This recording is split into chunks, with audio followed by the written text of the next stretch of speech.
Na próxima segunda-feira, dia 9 de outubro, terminam as inscrições para o vestibular 2024 da Unesp.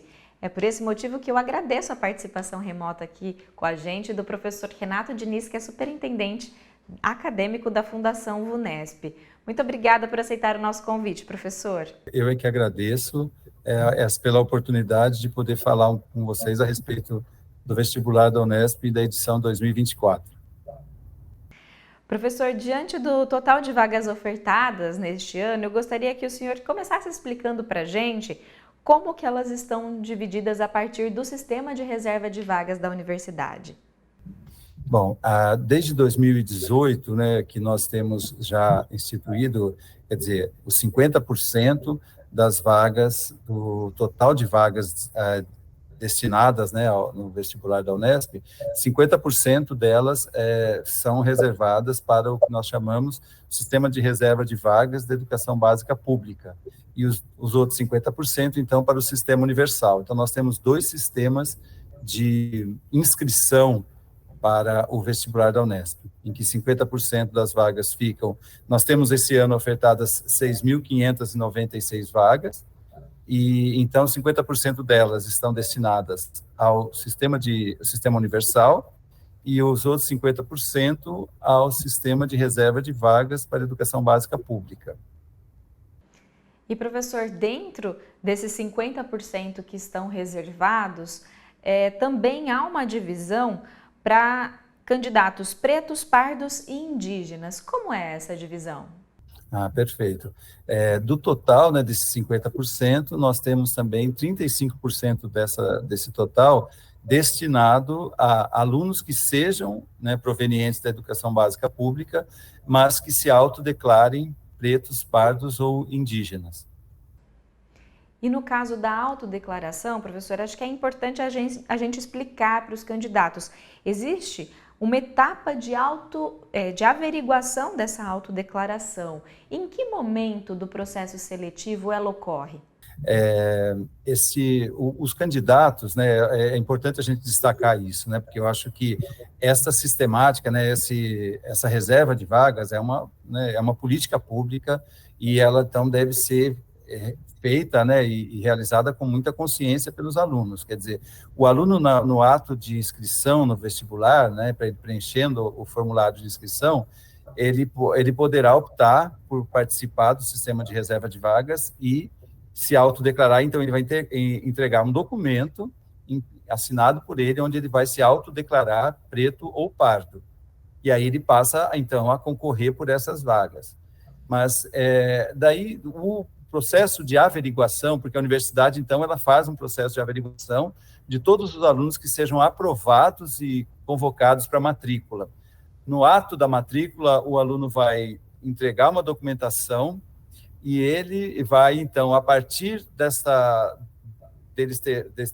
matrícula realizada, ele, então, deverá ser convocado, se ele se autodeclarou e ele foi matriculado e convocado para um curso da Unesp por esse sistema de reserva de vagas como preto ou pardo, ele será convocado por essa comissão de averiguação, Comissão Central de Averiguação da Unesp, que irá fazer o processo de averiguação para confirmar e validar a autodeclaração dele. Esse processo deverá ocorrer logo após a efetuação da matrícula dele, antes do início do ano letivo.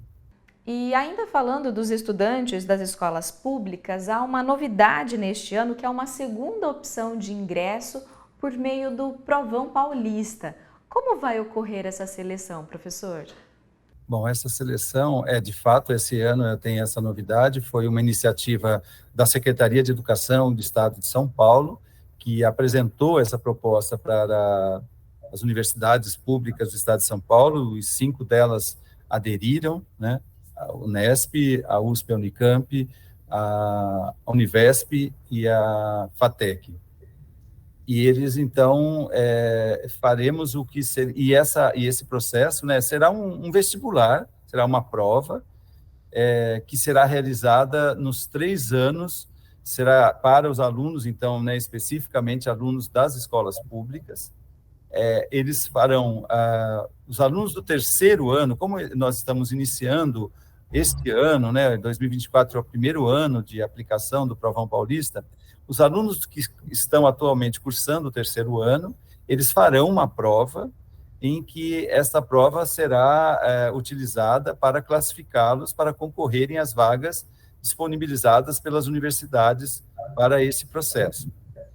Os alunos que cursam hoje o primeiro e o segundo ano do ensino médio, eles também farão uma prova, porque o projeto é que esse vestibular seja um vestibular seriado, e que o aluno vai acumulando pontos ao longo dos diferentes anos do ensino médio. Então, quem está cursando o primeiro ano fará também uma prova e acumulará pontos, e também os alunos do segundo ano farão uma prova para acumular pontos. E os alunos do terceiro ano farão a prova, o vestibular, já para classificá-los para poderem ser aptos a concorrer às vagas que estarão disponibilizadas. O período para o pedido de isenção ou redução no valor da taxa de inscrição do vestibular, ele já foi encerrado, mas já que a gente está falando dos alunos das escolas públicas, para quem está no terceiro ano, existe uma diferenciação dessa taxa, né, professor? Os estudantes que estão no ano de 2023, concluindo o terceiro ano do ensino médio, eles têm uma possibilidade de fazer essa inscrição com um desconto de 75% no valor da taxa de inscrição. Isso só é válido, então, para os candidatos que estejam em 2023 cursando o terceiro ano numa escola pública. E, professor, a prova da primeira fase já está agendada para o dia 15 de novembro, a segunda fase vai ocorrer nos dias 10 e 11 de dezembro. E como vai ser a composição das provas em cada uma dessas fases? O que o aluno deve prestar atenção ou deve esperar para esse momento da seleção tão aguardado? Eu acho que é importante a gente falar das provas, né? Você mencionou, então, aí as datas de realização, mas também é importante destacar o retorno, né, do vestibular da Unesp ao modelo antigo, ao modelo anterior ao período da pandemia. Ou seja, nós, no dia 15 de novembro, teremos, então, a primeira fase do vestibular, que vai ser, então, uma prova com 90 questões, testes de múltipla escolha.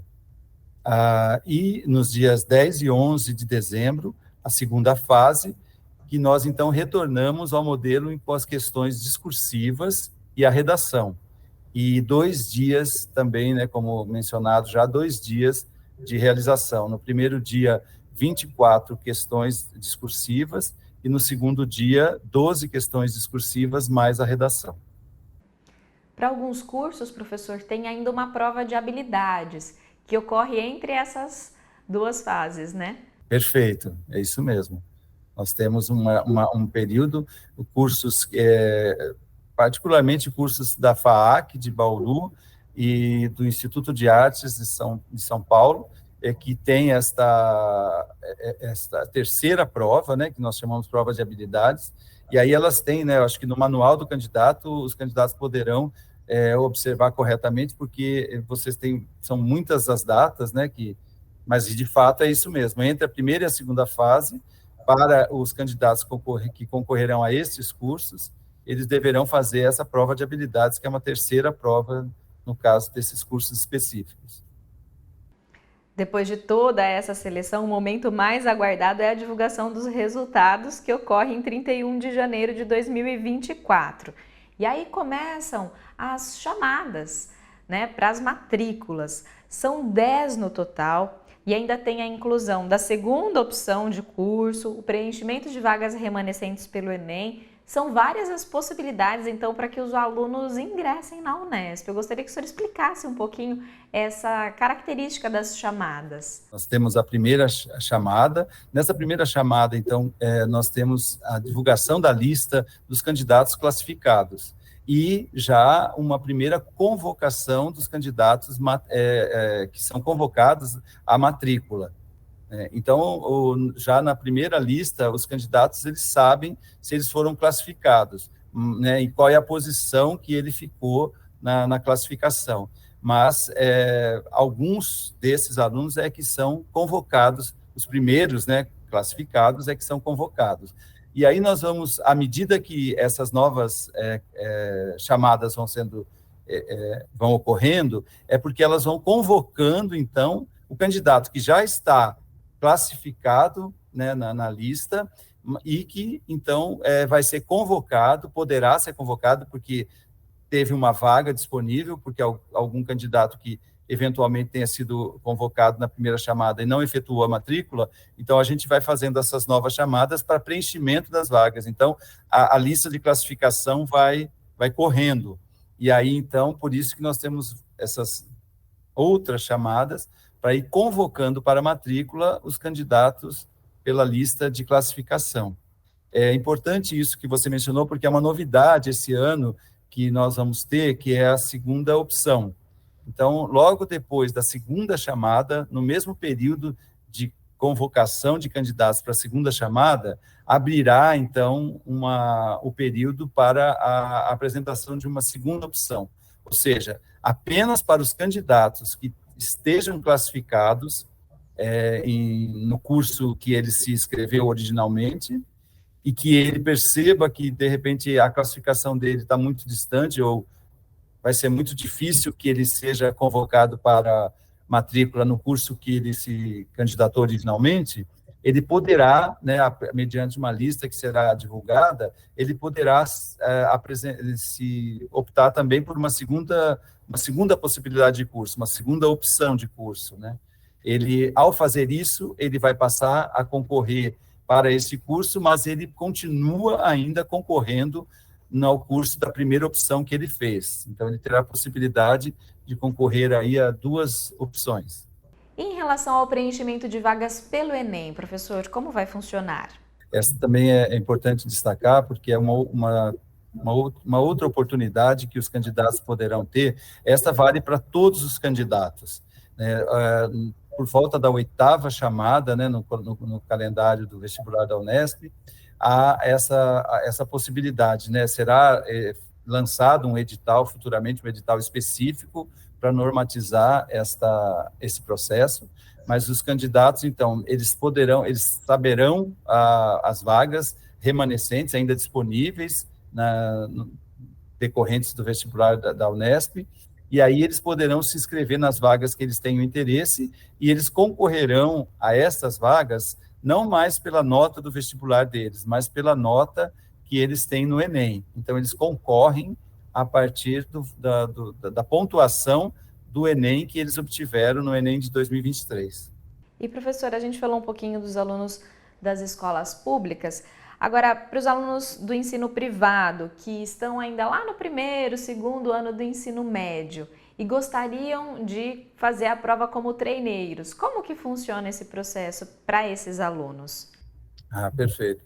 Eles poderão, né, existe na ficha de inscrição, o candidato ele pode se inscrever e se declarar treineiro, ele vai pagar 50% do valor da taxa, ele poderá, então, realizar a prova da primeira fase, para poder realmente fazer, né, vivenciar a experiência, e no vestibular da Unesp nós temos um limite, então, os 3.000 treineiros melhor classificados serão também convocados para a segunda fase, aí poderão fazer todo o processo, e depois, ao final, então, eles não sairão, logicamente, na lista de classificação, né, no dia 31, mas eles poderão, pelo site da Unesp, consultar e ter acesso às notas que eles tiraram, né, enfim, que eles obtiveram, tanto no primeiro quanto na segunda fase do vestibular. Sem dúvida, é uma oportunidade de já ir se preparando, né? Perfeito. Bom, só lembrando, todas as informações sobre o processo seletivo do vestibular Unesp 2024 estão disponíveis no Manual do Candidato. É possível acessá-lo no site da Fundação VUNESP. Para quem quiser mais detalhes sobre os cursos, também é possível acessar o Guia de Profissões no site vestibular.unesp.br. E para quem quiser uma opção em vídeo, a TV Unesp também disponibiliza um Guia de Profissões no canal no YouTube. Então, professor, eu agradeço mais uma vez a sua participação hoje aqui com a gente, trazendo todas essas informações para os candidatos. Eu é que agradeço pela oportunidade também. Nós voltamos então ao estúdio.